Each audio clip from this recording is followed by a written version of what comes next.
আসসালামু আলাইকুম রহমতুল্লাহ। আপনারা যারা উমরা আদায় করতে চাচ্ছেন, উমরা আদায় করতে নিয়ত করেছেন বা উমরা আদায় করবেন নিয়ত করছেন, আজকে তাদের জন্য ছোট্ট একটি হাদিস বর্ণনা করব।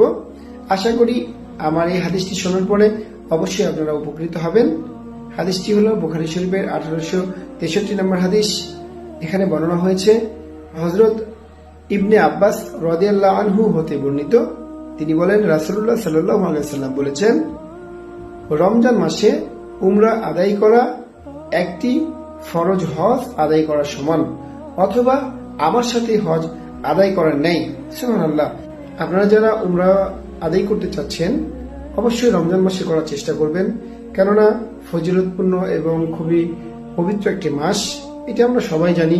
রমজান মাস একটি পবিত্র মাস, 11টি মাসের তুলনায় অনেক মর্যাদাপূর্ণ একটি মাস।